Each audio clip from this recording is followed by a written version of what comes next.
I bet you didn't know the full story behind the Versace mansion, also known as Casa Casuarina. Originally built in 1930 by Standard Oil heir Alden Freeman, this Spanish colonial-style structure was first known as the Amsterdam Apartments.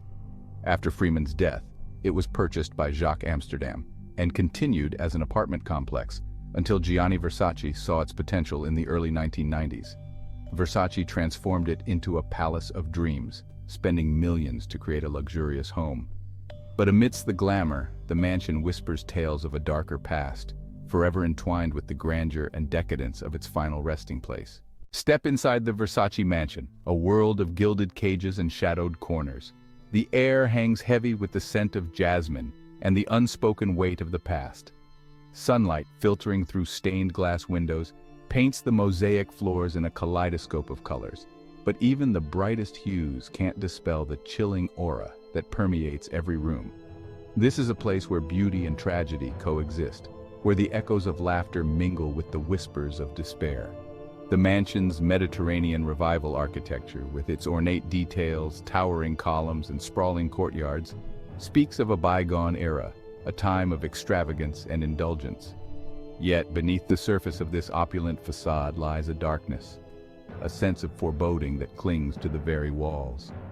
It's in the rustle of leaves in the courtyard, the creak of the grand staircase, the unsettling stillness that descends upon the mansion as the sun begins to set. This is not just a house, it's a mausoleum of memories, a place where the past refuses to stay buried. The spirits of those who walk these halls, both the living and the dead, seem to linger, their presence felt in the subtle shifts of energy, the inexplicable cold spots, the fleeting glimpses of shadows out of the corner of your eye. The Versace mansion, for all its beauty, is a place where the veil between the worlds feels thin, a place where the whispers of the past are always waiting to be heard. On the morning of July 15, 1997, the world watched in horror as news broke of Gianni Versace's murder. Gunned down on the steps of his own mansion, a sanctuary he had meticulously crafted into a reflection of his artistic vision, Versace's death was a brutal intrusion of violence into a world of beauty. The steps, once a grand entrance to a world of glamour and excess, were stained with the blood of a fashion icon, forever marking the mansion with a tragic stain. The world mourned the loss of a visionary, but for the Versace mansion, the tragedy was more profound. It was a violation, a shattering of the illusion of safety and sanctuary that the mansion represented. The brutal act transformed the mansion's legacy, forever entwining it with the chilling narrative of Versace's demise. The whispers of the past became louder, more insistent. Was it the sorrow of a life cut short, the shock of a violent end, or something more?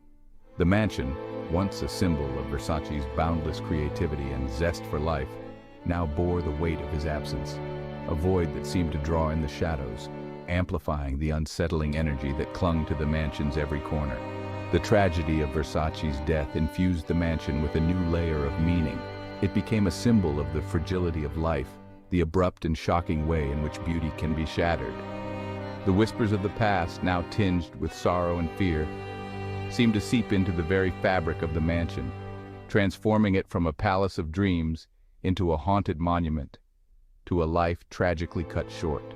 The Versace mansion wasn't just a home, it was a sanctuary for the stars, a playground for the rich and famous.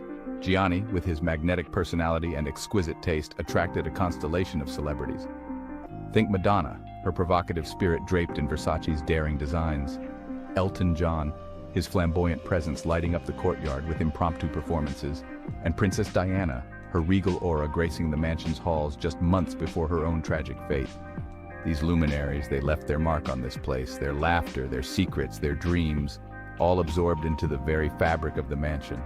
Now their presence lingers like perfume in the air, a whisper in the shadows. Are they just echoes of the past, or do their spirits remain, drawn back to a place where they felt truly alive? Imagine Madonna, her rebellious energy still pulsating through the mansion's veins, her laughter echoing through the mosaic-tiled courtyard, the faint scent of her signature fragrance lingering in the air. Can you hear Elton John's piano melodies bouncing off the ornate ceilings? A phantom concert for the ghosts of parties past? And Diana, the people's princess, her presence a melancholic beauty, Does her spirit seek solace in the mansion's serene gardens, finding peace in the same spaces where she once found refuge from the prying eyes of the world? The Versace mansion, it's not just bricks and mortar. It's a vessel of memories, a repository of dreams, a place where the spirits of the past mingle with the living, reminding us that fame, like life itself, is fleeting, but the echoes of our presence can linger long after we're gone.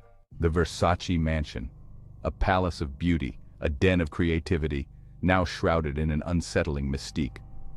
Whispers travel through the grand halls and echo down the gilded corridors. Stories, some born from the imaginations of the starstruck, others from the trembling lips of those who claim to have felt an unseen presence. A maid swears she saw a shadowy figure in the grand foyer, the same spot where Gianni Versace last drew breath.